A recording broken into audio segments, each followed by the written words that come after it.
Oke, di sini gue mau klarifikasi ya. Lah kok klarifikasi? Kok di prompter itu klarifikasi? Bukan bukan klarifikasi gue ya. Di sini gue mau menjawab komentar-komentar netizen.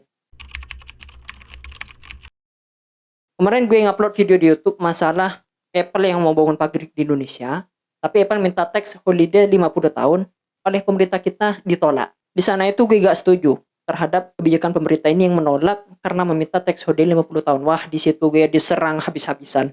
Habis-habisan. Dari beberapa komentarnya, gue ada satu yang bikin gue greget. Itu ada yang komentar gini, jika misalkan tax holiday ini yang 50 tahun ini diterima, perusahaan teknologi yang lain itu pasti minta tax holiday juga.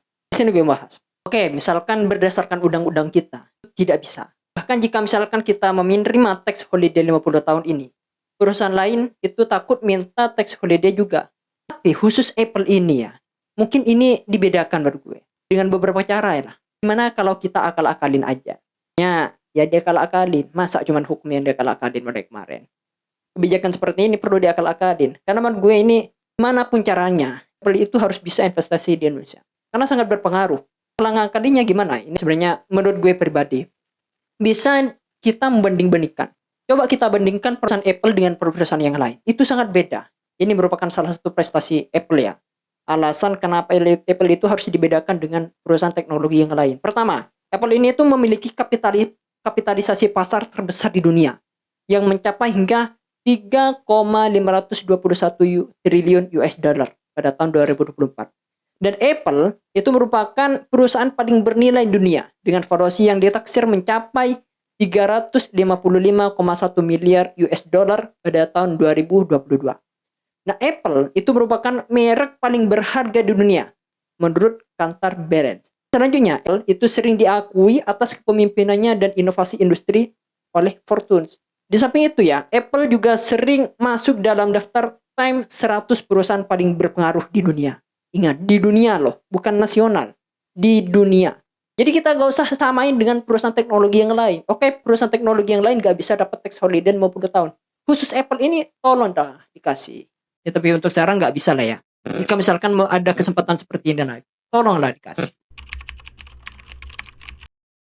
Dan kemudian ya, gue mau menjelaskan terusan dari video gue yang kemarin. Karena jujur saja, video gue yang kemarin itu dibuat sudah hampir lama. Jadi sekarang itu banyak informasi terbaru terkait dengan investasi Apple ke Indonesia.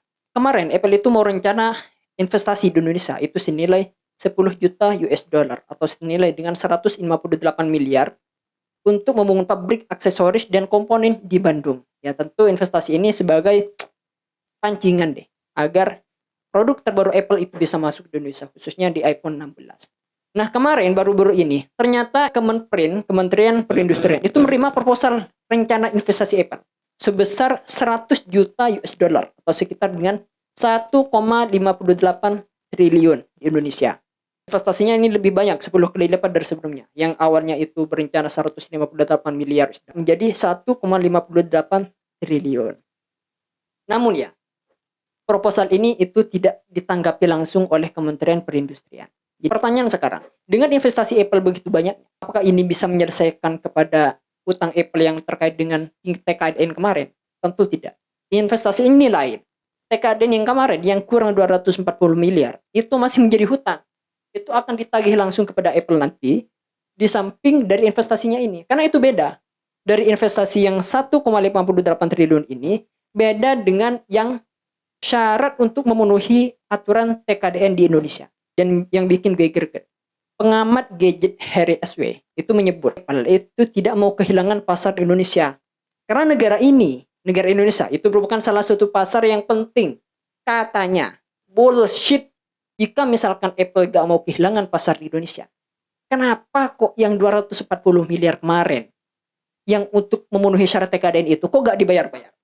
Hingga sekarang loh masih belum dibayar. Bayangin, 240 miliar doang.